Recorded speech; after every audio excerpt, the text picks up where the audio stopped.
నమస్కారం city news కి స్వాగతం. ముందుగా ముఖ్యాంశాలు.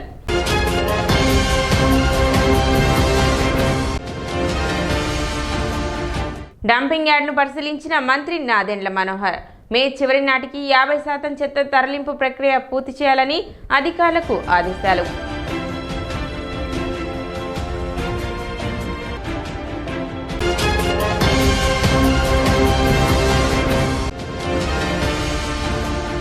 డయల్ యువర్ డిఎం కార్యక్రమానికి 17 వినతులు.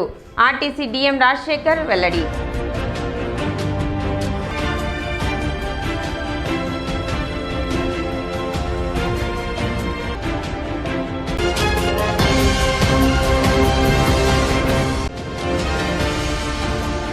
సీఎం రిలీఫ్ ఫండ్ చెక్లను లబ్ధిదారులకు పంపిణీ చేసిన మంత్రి Nadendla Manohar.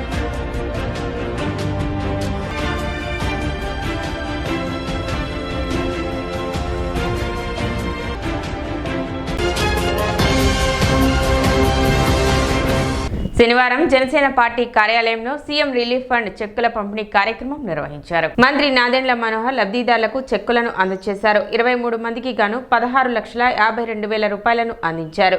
CM relief fund కింద ప్రభుత్వం అందిస్తున్న ఆర్థిక సాయం పేద ప్రజలకు ఒక భరోసా కల్పిస్తుందన్నారు. వచ్చే ఏడాది నాటికి తెనాలిలోని అన్ని రకాల వైద్య సేవలు అందించేందుకు కృషి చేస్తామని మంత్రి నాదెండ్ల మనోహర్ తెలిపారు.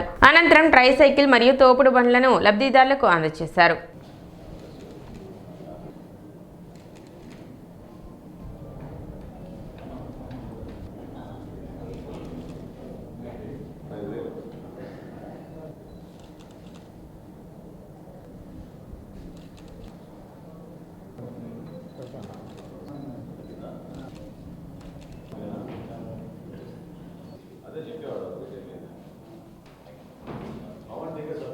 కూటమి ప్రభుత్వం ఏర్పడిన తర్వాత ముఖ్యంగా ఎవరైతే ఎమర్జెన్సీగా అనుకోకుండా ఆరోగ్య సమస్యలు వచ్చి అదేవిధంగా యాక్సిడెంట్లో కూడా పాపం హాస్పిటల్లో చేరినప్పుడు ఆ ఖర్చు భరించలేని పరిస్థితిలో ఆ కుటుంబాలను ఆదుకోవడానికి ముఖ్యమంత్రి గారి సహాయ నిధి అనేది ప్రభుత్వం ఏర్పాటు చేసింది. అయితే విజయవాడలో బుడమేరు వరదలు వచ్చినప్పటి నుంచి రాష్ట్ర వ్యాప్తంగా ఒక చైతన్యం తీసుకొచ్చి గౌరవ ముఖ్యమంత్రి గారు చంద్రబాబు నాయుడు గారు దాతలందరినీ వచ్చి ముఖ్యమంత్రి గారి సహాయ నిధికి సహాయం అందించమన్నప్పుడు విశేష స్పందన, తద్వారా ప్రభుత్వం నుంచి ఇటువంటి కార్యక్రమం ప్రజల్లోకి తీసుకెళ్ళగలుగుతున్నాం. ఈరోజు తెనాలి నియోజకవర్గంలో 21 మందికి 26,53,042 రూపాయలు ముఖ్యమంత్రి గారి సహాయ నిధి నుంచి చెక్కులు అందజేయడం జరిగింది.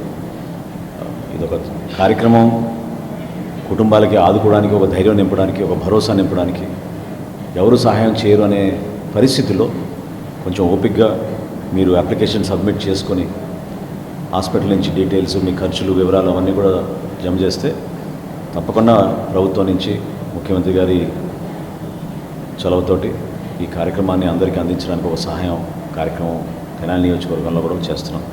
ప్రజలందరినీ నేను కోరుకుంటున్నాను, వీలైనంతవరకు తెనాలి ఆసుపత్రిలోనే ఇంకా మెరుగైన వైద్య సేవలు వచ్చేటట్టు అన్ని విధాలుగా శాయశక్తిలా కృషి చేస్తున్నాం. వచ్చే సంవత్సరానికల్లా వేరే పట్టణానికి వెళ్లకుండా ఎటువంటి సర్జరీ అయినా, ఎటువంటి వ్యాధి అయినా మన తెనాల్లోనే మనం జాగ్రత్త చేకూర్చు వాటికి సరైన ట్రీట్మెంట్ జరిగేటట్టు అన్ని ఏర్పాట్లు చేస్తామని సందర్భంగా హామీ ఇస్తూ ముఖ్యమంత్రి గారి సహాయ నిధిని మాత్రం ఎమర్జెన్సీ పర్పసెస్ కోసం కుటుంబాలని ఉపయోగించుకోమని మరొకసారి తెలుపుకుంటాం. తెనాలి ఆర్టీసీ డిపో ప్రాంగణంలో డయల్ యువర్ డిఎం కార్యక్రమం జరిగింది.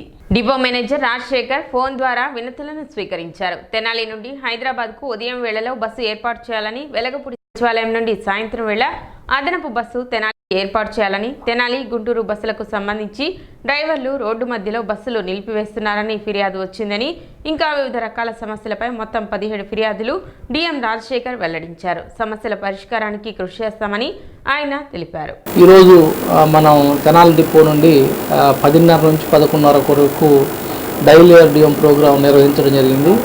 దానిలో భాగంగా అనూహ్యమైన స్పందన ప్రజల నుంచి రావడం జరిగింది. 17 వివిధ రకాల అవసరాలు వాళ్ళకు సంబంధించిన నీడ్స్ వాళ్ళు చెప్పి ఉన్నారు. దానిలో ప్రధానంగా ఏంటంటే కొంతమంది హైదరాబాద్ సర్వీసు మార్నింగ్ సర్వీస్ నడపాలని ఈ మధ్యకాలంలో ఎక్కువ జనాలు కోరటం జరుగుతుంది. చాలా తొందరలో అది కూడా పరిశీలించి మనం హైదరాబాద్ పెట్టడానికి ఎంతవరకు పాసిబిలిటీ ఉంటుందో అది చూస్తాము. అదేవిధంగా సెక్రటరియట్ నుంచి మనం సాయంత్రం డైలీ 5:30కి బస్సు సెక్రటరియట్ తెనాలి ఉంటే వారు ఇంకొక బస్సు అదనంగా 6:30 నుంచి 6:30కు ఒక బస్సు పెట్టమని వాళ్ళు అడగడం జరిగింది. వారికి కూడా చాలా తొందరలో ఒక బస్సు పెట్టడానికి ఏపీఎస్ఆర్టీసీ డిపో తరఫున తప్పకుండా వాళ్ళకి పెట్టడానికి ప్రయత్నం చేస్తాము. అదేవిధంగా ఈ ఒక 4-5 కంప్లైంట్లు ఈ సర్వీస్ డ్రైవర్ల మీద తెనాలి గుంటూరు కానీ గుంటూరు తెనాలి వచ్చేటప్పుడు బస్సులు డ్రైవర్లు సైడ్ లెఫ్ట్ తీసి ఆపకుండా నడి రోడ్డు మీద ఆపుతున్నారు. వాటిని ఎంత చెప్పినా ఇంటలేదు, ఏదంటే గొడవకు వస్తున్నారని చాలామంది ఈ మధ్యకాలంలో చెప్పడం జరుగుతుంది. అయితే దానిలో ప్రత్యేక భాగంగా కౌన్సిలింగ్ చేస్తున్నాం. అయినప్పటికీ మరి తప్పని పరిస్థితుల్లో క్రమశిక్షణ చర్యలకి వెళ్ళాల్సిన పరిస్థితి వస్తుంది. తప్పకుండా అలాంటి డ్రైవర్ల మీద మేము ఈ 2-3 రోజులు కౌన్సిలింగ్ ఇచ్చి వాళ్ళకి ఎడ్యుకేట్ చేయడం జరుగుతుంది. ఒకవేళ వాళ్ళ ప్రవర్తనలో కనుక మార్పు లేనట్లయితే తప్పకుండా క్రమశిక్షణ చర్యలు తీసుకోవటం జరుగుతుంది. కాబట్టి ఇక నుండి రేపటి నుంచి తప్పకుండా ఒక స్పెషల్ డ్రైవర్లా చూసుకొని ప్రయాణికులు కానీ రోడ్ల మీద వెళ్ళే వాహనాలకు కానీ ఎటువంటి ఇబ్బంది లేకుండా ఏపీఎస్ఆర్టీసీ బస్ డ్రైవర్లందరికీ తగిన సూచనలు సలహాలు తప్పకుండా ఇస్తామని అందరికీ తెలియజేస్తూ ఉన్నాము. అదేవిధంగా తెనాలి విజయవాడ రూట్ సర్వీస్లో మంచి రోడ్డు వేయడం జరిగింది. ఆ రూట్లో కూడా తెనాలి విజయవాడ కొంతమంది డ్రైవర్లు బాగా స్పీడ్గా వెళ్తున్నారు. మాకు కొంత ఇబ్బంది కలుగుతుంది. 2 వీలర్ కానీ 4 వీలర్ కానీ ఓవర్ స్పీడ్గా భయం వేస్తుందని చెప్పడం జరుగుతుంది. దానిలో భాగం కూడా ఈ మధ్య 4-5 రోజుల కిందట 2 డ్రైవర్ని పిలిచి మనం కౌన్సిలింగ్ చేయడం జరిగింది. ఒక డ్రైవర్ని తీసేయడం కూడా జరిగింది. ఏదైనా కనుక ప్రయాణికులు ఇబ్బందికరమైన విషయాలు వచ్చినట్లయితే అలాంటి డ్రైవర్ని ఎట్టి పరిస్థితుల్లో ఉంచడానికి అవకాశం లేకుండా మనం తీసేయడం జరుగుతుంది. విద్యా హక్కు చట్టం 2009 సెక్షన్ 12ను అనుసరించి ప్రతికూల పరిస్థితులు ఎదుర్కొంటున్న మరియు బలహీన వర్గాల పిల్లలకు అన్ని ప్రైవేటు అన్ఎయిడెడ్ పాఠశాలల్లో 1వ తరగతి ప్రవేశాల కొరకు దరఖాస్తు చేసుకోవచ్చని మండల విద్యాశాఖ అధికారి వి జయంతిబాబు తెలిపారు. పేదరికం చదువుకు ఆటంకం కాకూడదన్నదే ప్రభుత్వ లక్ష్యమని, ఇందుకోసం కనీసం 25% సీట్లు బలహీన వర్గాల పిల్లల కోసం కేటాయించాలని ప్రభుత్వం ఆదేశించడం జరిగిందన్నారు. ఆంధ్రప్రదేశ్ ప్రభుత్వం సమగ్ర శిక్షతో కలిసి 2025-26 విద్యా సంవత్సరంలో సిబిఎస్ఈ స్టేట్ సిలబస్ అనుసరిస్తున్న అన్ని పాఠశాలల్లో 1వ తరగతి దరఖాస్తులకు ఆహ్వానం పలుకుతుందని తెలిపారు. అందులో హెచ్ఐవి బాధితులు, ఆర్థికంగా వెనుకబడిన BC, SC, ST, OC, minority వర్గాలు ఇందుకు అర్హులని తెలిపారు. గ్రామీణ ప్రాంతాల వారైతే 1,20,000 రూపాయలు వార్షిక ఆదాయం మించకూడదని, అదే పట్టణ ప్రాంతంలో వారు అయితే 1,44,000 రూపాయలు వార్షిక ఆదాయం కలిగి ఉండాలని తెలిపారు. సిబిఎస్ఈ పాఠశాలల్లో దరఖాస్తు చేసుకోవాలంటే 2 ఏప్రిల్ 2019 నుండి 31 మార్చి 2020 మధ్య జన్మించి ఉండాలని, 5 సంవత్సరాల నిండి ఉండాలని అన్నారు. అలాగే స్టేట్ సిలబస్ అనుసరిస్తున్న పాఠశాలలో దరఖాస్తు కొరకు ఏప్రిల్ 2, 2019 నుండి 31 మే 2020 మధ్య జన్మించి 5 సంవత్సరాల నిండి ఉండాలన్నారు. తల్లిదండ్రులు తగిన ఆధారాలను CSE.ap.government.in వెబ్సైట్ ద్వారా లేదా సంబంధిత గ్రామ, వార్డు సచివాలయాలు మీ సేవ ఇంటర్నెట్ ద్వారా దరఖాస్తు చేసుకోవాలని తెలిపారు. ఏప్రిల్ 28 నుండి మే 15 మధ్య ఆన్లైన్ ద్వారా అప్లికేషన్స్ తీసుకోవడం జరుగుతుందన్నారు. ఆంధ్రప్రదేశ్ విద్యాశాఖ కమిషనర్ గారి ఉత్తర్వుల ప్రకారం ఈ విద్యా సంవత్సరం అనగా 25-26 విద్యా సంవత్సరంలో ప్రైవేటు అన్ఎయిడెడ్ పాఠశాలలో 12(1)C కింద షెడ్యూల్డ్ క్యాస్టు, షెడ్యూల్డ్ ట్రైబ్స్, వెనుకబడిన తరగతులు, అదేవిధంగా ఛాలెంజ్డ్ చిల్డ్రన్, ఆర్ఫన్స్ వీళ్ళందరికీ 25% సీట్లను కేంద్ర ప్రభుత్వం ఆర్టీ ప్రకారం కేటాయించింది. దానిలో అడ్మిషన్స్ కొరకు ఈ నెల 28 నుండి ఆన్లైన్లో అప్లై చేసుకోవాల్సి ఉంటుంది. ఈ సమాచారాన్ని అందరికీ ఆల్రెడీ ఇవ్వడం జరిగింది. ముందుగా 1 కిలోమీటరు పరిధిలో గల పాఠశాలలో అడ్మిషన్స్కి ప్రాధాన్యత ఇస్తారు.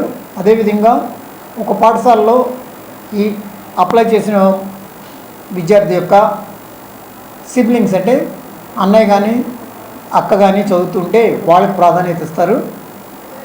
గ్రామీణ ప్రాంతాల్లో అయితే 1,20,000, పట్టణ ప్రాంతాల్లో 1,44,000 వార్షిక ఆదాయాన్ని మించకూడదు.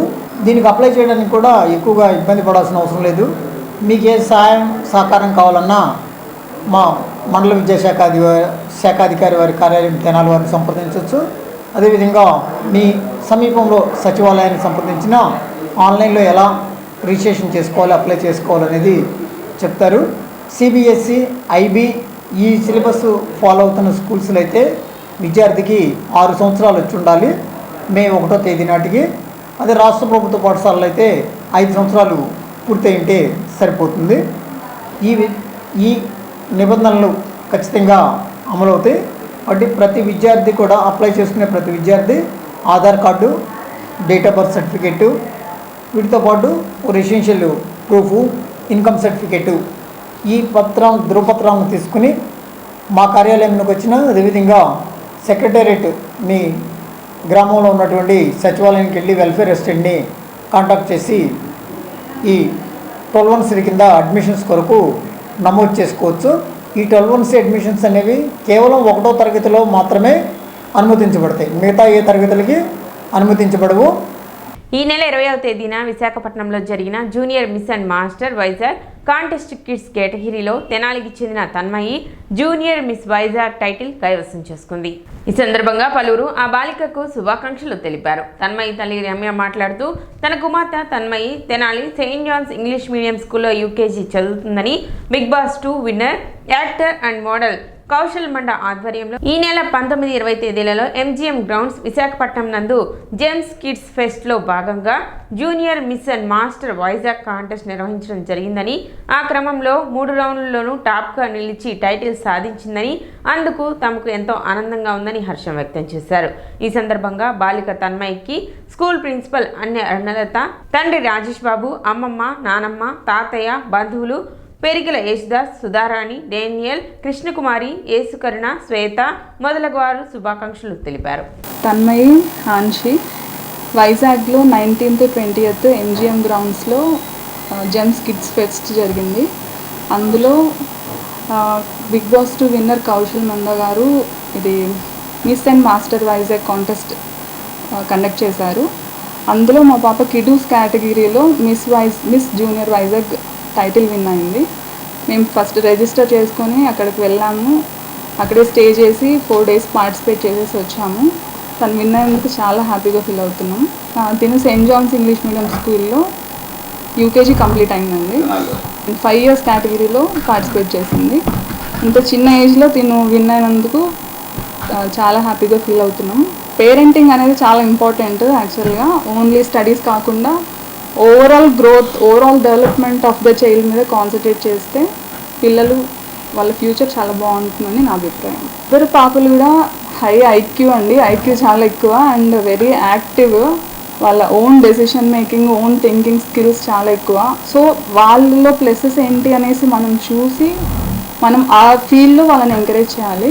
మరి మా మేనకోడలు కూతురైనటువంటి ఈ తన్మయి వైజాగ్ వరకు వెళ్ళి, అంటే ఇద్దరు వెళ్ళారు, తన్మయి వాళ్ళ సిస్టర్ కూడా. అమ్మాయి చివరిదాకా వచ్చింది కానీ పాపం టైటిల్ గెలలేకపోయింది. మరి ఈ చిన్న వయసులోనే టైటిల్ గెలవడం అనేది, అంటే ఇక్కడ చాలా కాంపిటీషన్ బాగుంది. గెలవడం అనేది చాలా హ్యాపీగా ఉంది మా అందరికీ, మా కుటుంబ సభ్యులందరికీ కూడా. అఫ్కోర్స్ చిన్నప్పుడు నేనైతే ఎటువంటి పార్టిసిపేట్ చేయలేదు. So at least they are participating and wish her and her sister all the best. ఇప్పుడు ఒక చిన్న విరామం.